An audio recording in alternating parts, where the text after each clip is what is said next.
Some say he's one of Egypt's most prominent modern pharaohs. Others say was a hero of war and peace. Despite the large number of contradictory opinions about him, it is widely agreed that Muhammad Anwar Sadat tightened his grip on Egypt and the country underwent immense changes under his rule.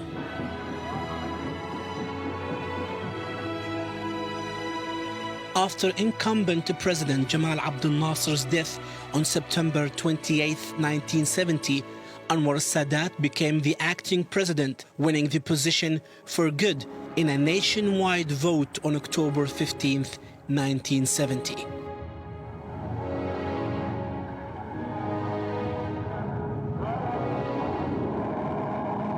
But Sadat immediately set about separating himself from Nasser in both domestic and foreign policies. Domestically, he initiated the open door policy, a rectification revolution based on an economic program designed to attract foreign trade and investment. While the idea was progressive, the move created high inflation and a large gap between the rich and poor. He was a man of contradictions. While he stood against the monarchy in Egypt in the 1952 revolution, he harbored the Shah of Iran after being overthrown by the Islamic Revolution in Tehran.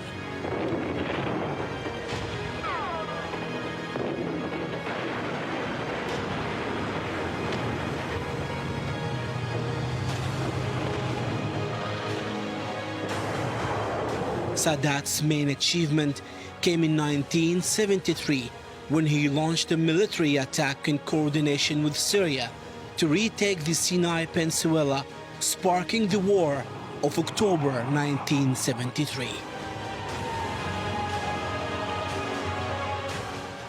The Egyptian army achieved a tactical surprise in its attack on the Israeli-occupied territory, and it was for the first time in history that the world saw tens of Israeli soldiers held as prisoners.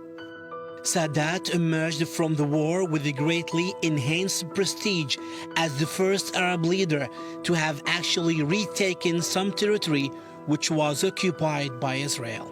The initial Egyptian and Syrian victories in the war restored popular morale throughout Egypt and the Arab world, and for many years after, Sadat was known as the hero of the crossing.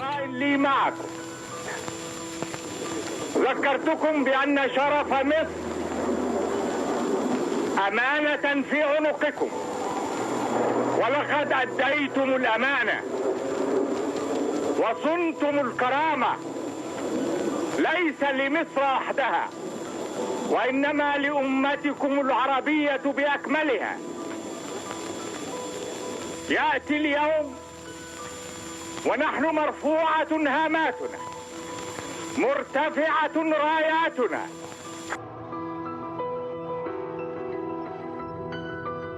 Israel recognized Egypt as a formidable foe, and Egypt's renewed political significance eventually led to regaining and reopening the Suez Canal.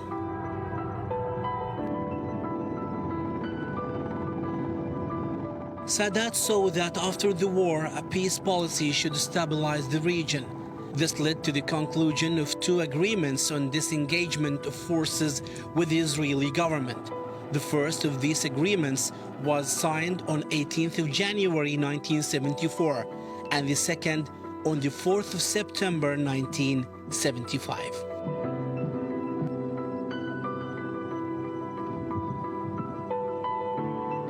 The Israeli flag was lowered from Sinai, and the Egyptian flag was raised on the Egyptian retrieved land, which was occupied in 1967.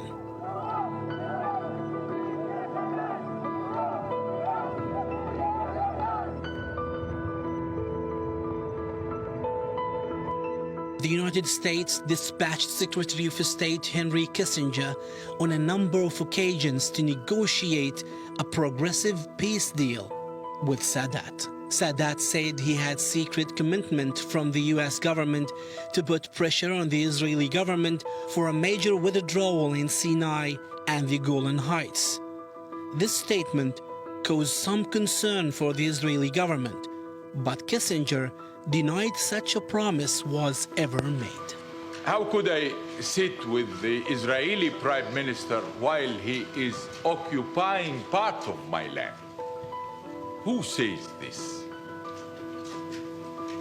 This means that I shall be just sitting on a table to sign the surrender, because he already will be having the veto with him. If you don't do so or so, we shall remain where we are also. This is their way always with us.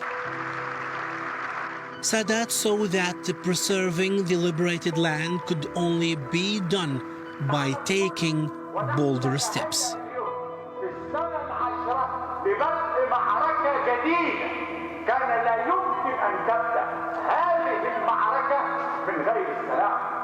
I am very pleased and very excited of the visit of Mr. Sadat.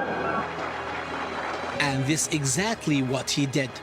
On 19th of November 1977, he became the first Arab leader to visit Israel officially, when he met with Israeli Prime Minister Menachem Begin and spoke about his views on how to achieve what he said was comprehensive peace to the Arab-Israeli conflict.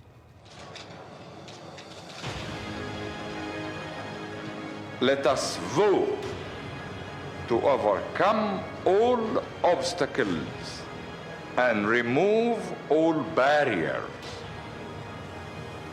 We have effectively confronted many difficulties in the past. There is no reason why we cannot do the same in the months ahead. The peace treaty was finally signed by Anwar Sadat and Israeli Prime Minister Menachem Begin in Washington, D.C., United States, on the 26th of March 1979. In the history of our nation, Following the Camp David Accords in 1978, a series of meetings between Egypt and Israel facilitated by U.S. President Jimmy Carter. Mr. President, you have just shortly come from the signing, from that historic time of your life. How do you feel now, sir, if you had to describe it in one emotion? Well, as I have already stated, it is the happiest day of my life. Both Sadat and Begin were awarded the Nobel Peace Prize for creating the treaty.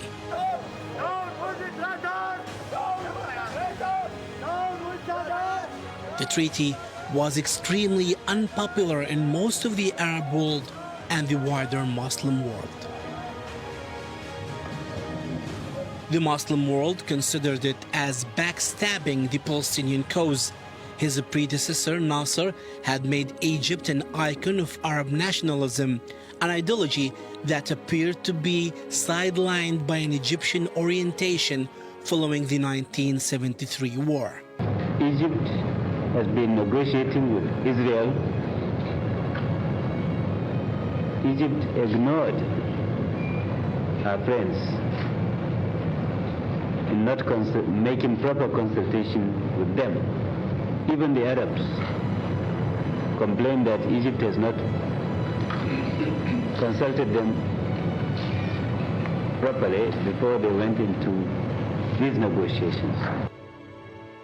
Neighboring Arab countries believe that in signing the accords, Sadat had put Egypt's interests ahead of Arab unity, betraying Nasser's pan-Arabism, and destroyed the vision of a united Arab front for the support of the Palestinians against the Israeli occupation.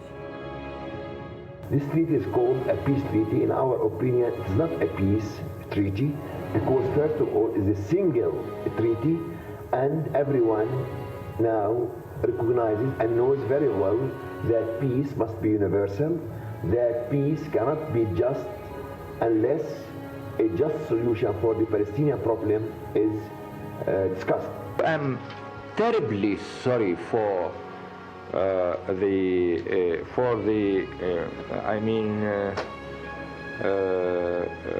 Palestinian position that has been shown by Arafat and his colleagues, who have excluded themselves and lost a unique opportunity really to join with us in Cairo conference. The opposition against the treaty was not only outside Egypt. While Sadat's popularity rose in the West, it fell dramatically in Egypt. A worsening economic crisis and Sadat's suppression of the resulting public dissent ensued. In September 1981, he ordered a massive police strike against his opponents, jailing more than 1,500 people from across the political spectrum. On the 6th of October 1981, a victory parade was held in Cairo to commemorate the 8th anniversary of Egypt's victory in 1973.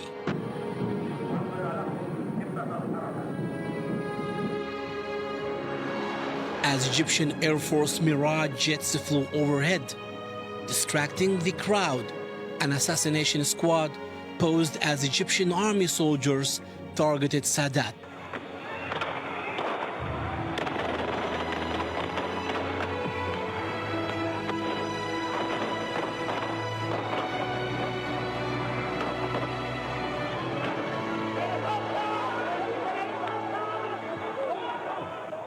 Khalid al-Islambuli, the lead gunman, was captured and executed.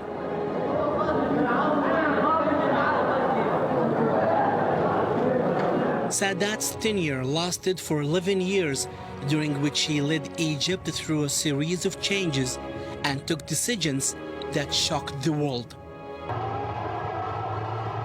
Sadat's resilient work and toughness is remembered both by his opponents and his followers. To this day, he remains a leader whom history will not forget. I should like them to write on my tomb,